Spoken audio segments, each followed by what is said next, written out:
देखिए कल जो अपने टॉपिक पढ़ा था, आपको पता होगा कल क्या करवाया था आपने। कल हमने करवाया था संधारित्रों का संयोजन करवाया था। और संधारित्रों का संयोजन कितने टाइप का करवाया था हमने? 2 टाइप का करवाया था। पहला करवाया था श्रेणी क्रम संयोजन और दूसरा करवाया था समांतर क्रम संयोजन। करवाया था ना। अब देखो श्रेणी क्रम संयोजन में क्या था, संधारित्रों को किस प्रकार से जोड़ा था। इस तरीके से संधारित्रों को, कैपेसिटर जो थे, संधारित्र जो थे, उनको इस तरीके से जोड़ दिया था और एक बैटरी के साथ उसको कर दिया था कनेक्ट। आज मैं करवाने वाला हूं इसके न्यूमेरिकल। क्या कराने वाला हूं? इसके न्यूमेरिकल करेंगे आज हम।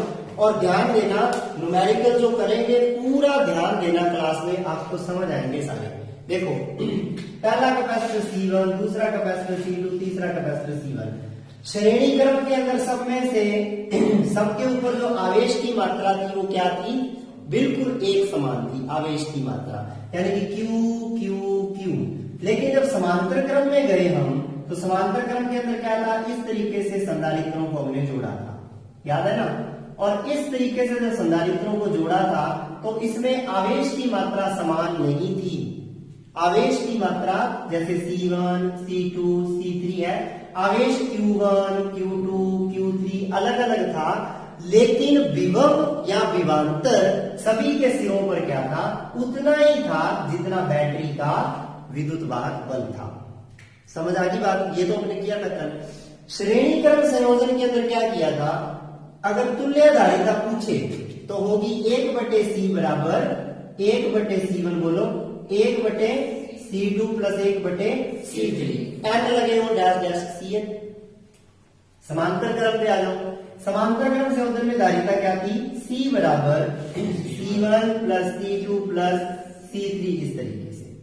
यानी कि अब आपको क्या करना है, अगर तो आ जाए श्रेणी क्रम संयोजन तो धारिता को पलट के लिखना है और जोड़ना है। समझ गए? अगर आ जाए समांतर क्रम संयोजन तो धारिताओं को सीधा जोड़ देना है, C1 plus C2 plus C3। जैसे हम बात करते हैं RBSC बोर्ड, राजस्थान बोर्ड के अंदर सन 2019 के अंदर एक क्वेश्चन आया था। मैं उस क्वेश्चन की बात करूंगा। क्वेश्चन आया था 2019 के अंदर, बहुत ही एक अच्छा क्वेश्चन है ये। क्या दिया था इसके अंदर? इसके अंदर इस तरीके से देखो संधारित्र जुड़े हैं। सबसे पहले एक संधारित्र यहां जुड़ा है उसने, उसके बाद इस तरीके से 2 संधारित्र लगाए हैं। उसके बाद क्या किया है, दूसरी साइड 8 माइक्रोफैरड का एक और संधारित्र जोड़ दिया और यहां पर 2 संधारित्र इस तरीके से 4 माइक्रोफैरड और 4 माइक्रोफैरड के और जोड़ दिए। और यहां पर क्या किया, ये जो अपने पास संधारित्र है ये 2 माइक्रोफैरड का है और ये संधारित्र 1 माइक्रोफैरड और 1 माइक्रोफैरड का है। मैंने आपको एक बात बताई थी कि संधारित्र जो होते हैं उनकी धारिता जो होती है हमेशा माइक्रोफैरड या पिकोफैरड में ही ली जाती है, क्योंकि धारिता 1 फैरड धारिता अगर चाहिए तो हमें 9 लाख त्रिज्या वाला गोला चाहिए। बात की थी ना हमने पहले, यानी कि बहुत बड़ा, इतना बड़ा गोला, चालक गोला पृथ्वी पर तो नहीं बना सकते। पृथ्वी पर इतना बड़ा गोला नहीं बन सकता, इसका मतलब पृथ्वी पर 1 फैरड धारिता नहीं प्राप्त कर सकते। और हमने डेरिवेशन में बताया था कि धारिता होती है 711 माइक्रोफैरड। किसकी होती है 711 माइक्रोफैरड? आपको पता है 711 माइक्रोफैरड धारिता पृथ्वी की होती है ना। तो जब पृथ्वी की इतनी है जो 6400 किलोमीटर त्रिज्या की है, तो बाकियों की तो बहुत ही कम है। इसलिए जो भी उत्तर होगा, जो भी हम कैलकुलेशन होगी माइक्रोफैरड में होगी। समझ आ गई बात? अब उसने क्या कहा कि A और B के मध्य तुल्य धारिता ज्ञात करो। क्या पूछा है? A तथा B के मध्य तुल्य धारिता ज्ञात करो। इतना समझ आ गया? अब देखो, सुनो बात। आपको जहां से धारिता शुरू करनी है, A पॉइंट से शुरू करना है, कहां तक पहुंच गया? B तक। वहां से इतना ध्यान रखो, जिस जगह से 2 हिस्सों में बढ़ गया, अब इस पॉइंट पे ध्यान दो। इस पॉइंट से देखो आगे 2 हिस्से बढ़ गए, पीछू एक खाड़ो आ रहा हो, पीछे से क्या आ रहा था? एक खाड़ा आ रहा था। आगे खाड़े के कितने हिस्से हो गए? 2 हिस्से हो गए। पानी बढ़ गया ना, आधा इधर आधा इधर। अब पानी 2 हिस्सों में बढ़ गया, आधा इधर चला गया आधा इधर चला गया। इसका मतलब आवेश जो पीछे से Q Q आ रहा था वो Q बटे 2 इधर चला गया, Q बटे 2 इधर चला गया। इसका मतलब जहां से पानी बट जाए, इतना याद रखो, सीधा तरीका, जहां से दो हिस्से हो जाए वहां से क्रम कौन सा हो जाता है? समांतर क्रम। कौन सा क्रम हो जाता है? समांतर क्रम। यानी कि इसमें Q आवेश तो इन दोनों में मिला के तो Q आवेश ही जा रहा है, तो ये दोनों का जो समांतर क्रम है वो इसके श्रेणी क्रम में है कि नहीं? यानी कि पीछे से श्रेणी क्रम, ये दोनों, अब ये दोनों किस क्रम में है? 1 माइक्रोफैरड 1 माइक्रोफैरड समांतर क्रम में। तो मैं लिखूंगा 1 माइक्रोफैरड तथा 1 माइक्रोफैरड। अब इनका नाम भी लिख सकते हो आप, C1 C2, आपकी मर्जी है। मेन बात हमें समझनी है कि वो 2019 में जो क्वेश्चन आया उसमें पूछा क्या उसने, 1 माइक्रोफैरड तथा 1 माइक्रोफैरड परस्पर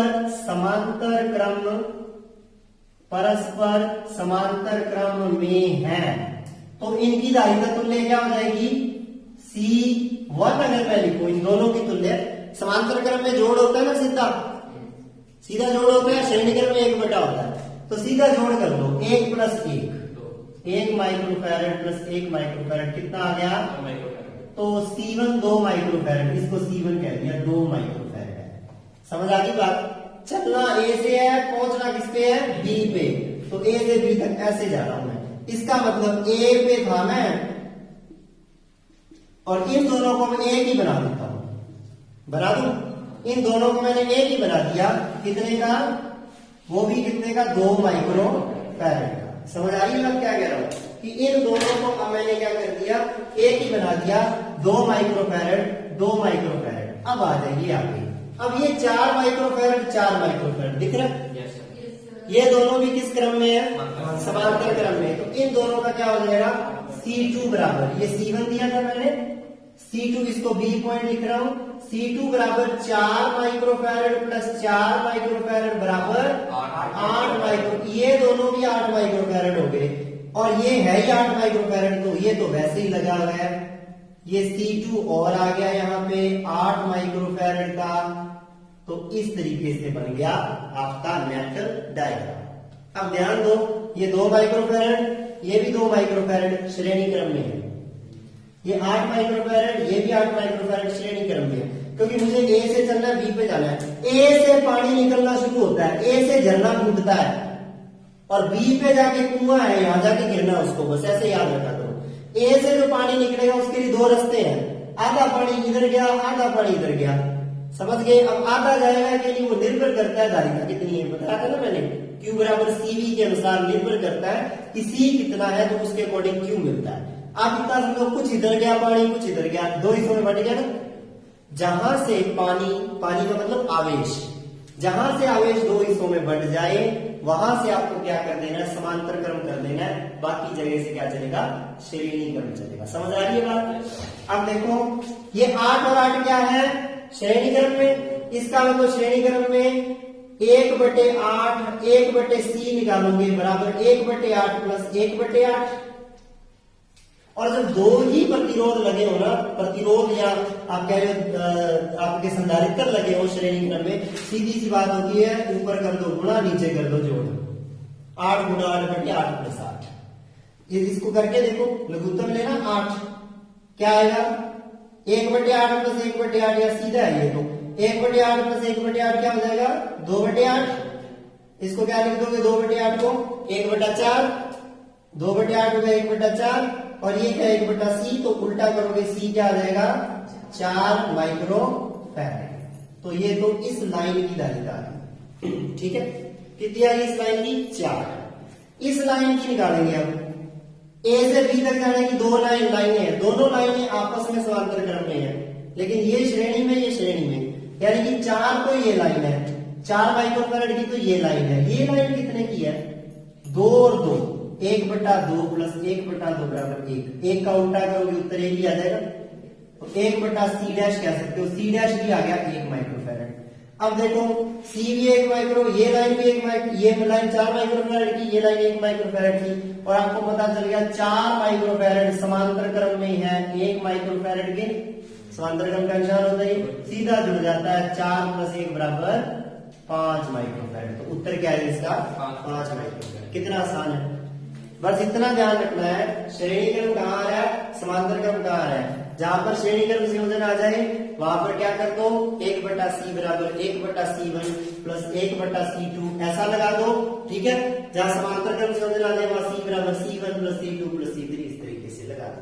बिल्कुल आसान है। अभी आगे और क्वेश्चन करेंगे और प्रैक्टिस करने के लिए घर से भी क्वेश्चन देंगे कई सारे। ठीक है, तो अभी क्या करेंगे, अगला जो क्वेश्चन करेंगे उसको नोट करेंगे। फिलहाल आप इसका लिख के और इसको नोट करो फटाफट। तो ये 2013 में क्वेश्चन आया था, ध्यान रखना।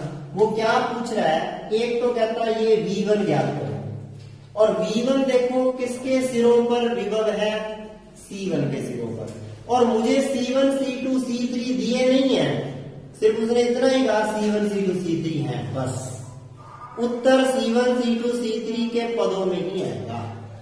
10 वोल्ट की बैटरी लगी है, 4 वोल्ट V2 है। अब एक बात देखो, जो 4 वोल्ट C3 के सिरों पर है, अब यहां से चलो ये कौन से क्रम में है, C2 C3 समांतर क्रम में, और समांतर क्रम में विभव क्या होता है, समान होता है ना। इसका मतलब इसके सिरों पे अगर कितना है 4 वोल्ट है, तो इसके सिरों पे भी कितना है 4 वोल्ट, यानी कि इन दोनों के सिरों पे 4 वोल्ट तो खर्च हो गया। कितना वोल्ट आ रहा था पीछे से 10, 4 वोल्ट इसके सिरों पे क्या हो गया, खर्च हो गया। इसका मतलब मैं क्या लिखूंगा, 4 वोल्ट C2 तथा C3 के सिरों के मध्य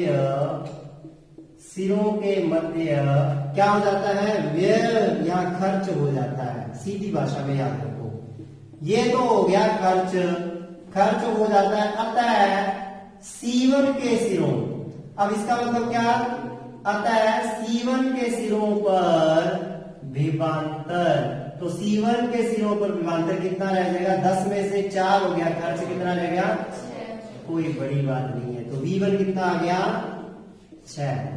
क्लियर होगी बात, कितना खर्च हो गया, कितना रह गया, बस। अब आपको ये भी कह सकता है क्वेश्चन में, C3 के सिरों पर 4 वोल्ट है, तो C2 के सिरों पर बताइए 4 वोल्ट, क्योंकि दोनों किस क्रम में है, और समांतर क्रम में विभव क्या होता है, समान होता है। अब देखिए ये आ गया 6 वोल्ट। अब आगे और थोड़ा समझ लीजिए कि उत्तर क्या आ गया, 6 वोल्ट आ गया। इसके सिरों पे 6 वोल्ट है, तो इसमें से आवेश कितना, इस पे आवेश क्या होगा, Q मान लो। अब Q आवेश आ रहा है, तो इसमें से भी कितना आवेश पास करेगा, Q ही पास करेगा, कि दोनों में से मिला के Q पास करेगा। हाँ अलग बात है, चलो पीछे से Q1 आ रहा है, तो इधर Q2 चला गया, इसके पास कितना चला गया, Q3। तो क्लियर सी बात है, Q1 किसके बराबर है, Q2 प्लस Q3 के बराबर है। दोबारा इधर फिर Q1 निकल आएगा, यानी कि Q1 किसके बराबर है, Q2 प्लस Q3 के बराबर है। तो कुल आवेश तो Q1 ही लिया जाएगा। ठीक है, और पूछा क्या इसने, तुल्य धारिता C ज्ञात करो। तुल्य धारिता ज्ञात करने का एक तो ये तरीका है कि C2 C3 किस क्रम में है, समांतर क्रम में है। C2 समांतर क्रम में है किसके, C3 के, तो इन दोनों का तुल्य क्या आ जाएगा, C डैश लिख दूं अगर मैं, सीधी सी बात है, आपको पता है समांतर क्रम में जुड़ जाते हैं, C2 प्लस C3, आगे इन दोनों का तुल्य। ये C2 प्लस C3 या ये C डैश, ये C डैश जो है C1 के किस क्रम में है, श्रेणी क्रम में। तुल्य धारिता ज्ञात कर रहा हूं, अतः तुल्य धारिता C बराबर C dash plus C1, C बराबर नहीं, श्रेणी क्रम है तो 1/C बराबर 1/C1 प्लस 1/C डैश। समझ गए कि ये जो C डैश है, ये पूरा ये इसका दोनों का C डैश जो है ना, ये श्रेणी क्रम में है ना, C1 के श्रेणी क्रम में है दोनों का परिणामी। तो क्या कर दूंगा, फॉर्मूला लगा दूंगा, तो क्या आ जाएगा, 1/C बराबर 1/C1 plus 1/C2 plus C3। तो क्या लघुत्तम आ गया, C1 C2 प्लस C3 लघुत्तम आ गया, ऊपर रह गया C1 plus C2 plus C3। यहां से पलटी मार दो इसकी, क्योंकि 1/C है, C आ जाएगा C1 C2 प्लस C3 बटे C1 plus C2 plus C3। Clear होगी बात। अब वो ये भी पूछ सकता था क्वेश्चन में, आवेश की मात्रा बताइए, इस पर आवेश कितना है। तो C1 पर आवेश पूछ रहे मान लो, तो Q1 है ना, Q1 क्या है, C1 पर आवेश की मात्रा। अगर वो C1 पर आवेश की मात्रा पूछ ले इस पर C1 पर आवेश की मात्रा पूछ ले, कितनी हो जाएगी? Q1 is equal to C1 V1, यही हो जाएगी। Q1 is equal to C1 V1, C1 मुझे पता ही नहीं, C1 ही है। V1 कितना है? 6 वोल्ट, तो कितनी होगी? 6 C1 होगी। और अगर वो इसी तरीके से पूछ ले कि C2 पर कितनी है, C3 पर कितनी है, तो उसके लिए क्या करना पड़ेगा? आपको वही फॉर्मूला लगाना पड़ेगा कि Q2 बराबर क्या हो जाएगी? C2 V2, ये हो जाएगी C2 पर आवेश की मात्रा। और आपको पता है V2 कितना है? V2 कितना है? 4 वोल्ट, तो कितना हो जाएगा? 4 C2। और ऐसे ही Q3 हो जाएगा C3 V2, क्योंकि V2 इसके सिरों पर है कि नहीं? इसके सिरों पर भी V2 ही है। C3 V2, तो कितना हो जाएगा? 4 C3। तो ये इस तरीके से सिंपल सा क्वेश्चन था। आगे समझ में? काफी आसान है, आगे और ट्राई करेंगे। यहां तक ये पिछले सालों में आए हुए क्वेश्चन कर लिए हमने 2। अब आपको कुछ और प्रैक्टिस करवाते हैं कि तुल्यधारिता निकालनी कैसे है। अब देखो 2 क्वेश्चनों से आइडिया तो लग ही गया आपको, है ना? अब कुछ और क्वेश्चन देखते हैं जिसमें आपको तुल्यधारिता निकालनी है, और कुछ क्वेश्चन हम आपको करने के लिए देंगे। देखो, जैसे उसने ये कह दिया यहां पॉइंट A है और एक संधारित्र यहां लगा है 1 माइक्रोफैरड। चलो सारे 1-1 माइक्रोफैरड के हैं, जितने भी लगे हैं। A से B तक जा रहा हूं, सारे 1-1 माइक्रोफैरड के हैं। कितने कितने के हैं? सारे 1-1 माइक्रोफैरड के हैं। और A से मुझे पहुंचना है B पे, ठीक है? फटाफट इसको करके दिखाओ, वीडियो को पॉज करके फटाफट करके दिखाओ। सारे क्या है? 1-1 माइक्रोफैरड के हैं। आपको बस ध्यान रखना है A और B के बीच की तुल्यधारिता निकाल के दिखानी है मेरे को। अब आपकी मर्जी है, इसको कैसे ही करो, अभी इसका आंसर निकालो। ध्यान दो इधर, ये 1 माइक्रोफैरड, मैंने क्या बोला? इधर ध्यान दो, मैंने क्या बोला कि यहां से चल के यहां जाना है, रास्ते चुन लो। पहला रास्ता ये रहा, दूसरा रास्ता ये सीधा रहा, और तीसरा रास्ता ये रहा। तीनों रास्ते समांतर क्रम में होंगे आपस में। इसका मतलब ये दोनों तो श्रेणी क्रम में है कि नहीं? भले ही नाम दे दो C1 C2, C1 और C2 श्रेणी क्रम में है। अगर ये श्रेणी क्रम में है तो इनको कुछ भी दे दो, C' कह दो। तो श्रेणी क्रम का फॉर्मूला होता है 1/C' बराबर 1/C1 प्लस 1/C2। C1 कितना है? 1, C2 कितना है? 1, तो क्या आ गया? 2। लेकिन ये उल्टा है तो C' आ जाएगा 1/2 माइक्रोफैरड। मात्रक लगाना नहीं भूलना, माइक्रोफैरड हो गया। ये आ गया कौन सी? ये कितना हो गया? 1/2 माइक्रोफैरड। ऐसे ही ये आता, ये 1 और 1 श्रेणी क्रम में, इनका भी क्या आ जाएगा? 1/2 माइक्रोफैरड। अब ये 1/2 माइक्रोफैरड, ये 1/2 माइक्रोफैरड, और ये 1 माइक्रोफैरड, यानी कि C', ये C" और ये वाला C' कह दो इसको। तीनों किस क्रम में है? समांतर क्रम में। C', C" तथा C" समांतर क्रम में है। तो इनका परिणामी क्या हो जाएगा? C बराबर C' plus C" plus C', C बराबर 1 प्लस आधा, आधा प्लस आधा प्लस 1, यानी कि 1 प्लस 1 बराबर 2 माइक्रोफैरड। मात्रक लगाना नहीं भूलना, माइक्रोफैरड। हो गया ना? आसान ही है। चलो ठीक है, आगे और देखो प्रश्न। फिर ये वाला हो गया सबका? ठीक है, इसका स्क्रीनशॉट ले लो भाई। लिखो A तथा B के मध्य है। ये क्वेश्चन आ सकता है, बहुत बार आते हैं ऐसे क्वेश्चन। तुल्यधारिता ज्ञात करो। A तथा B के मध्य तुल्यधारिता ज्ञात करो। देखो पहले पार्ट में मैंने ये दे दिया, जो भी आंसर आएगा कमेंट बॉक्स में कमेंट कर देना, ठीक है? उसके बाद हम क्या करेंगे, उसको चेक कर लेंगे कि आपको कितना आता है कितना नहीं, ठीक है ना? आज ही अभी कमेंट करना, जब भी वीडियो देख रहे हो आप उसी टाइम देखो। 1 माइक्रोफैरड, 1 माइक्रोफैरड। कमेंट बॉक्स में लिखना है बच्चों आपको कि ये पहले का आंसर है ये दूसरे का है, नहीं तो फिर कंफ्यूजन हो जाएगी। घूम के इधर 1 माइक्रोफैरड और लगा दिया, मेरी मर्जी लगाऊंगा, और यहां दे दिया बी।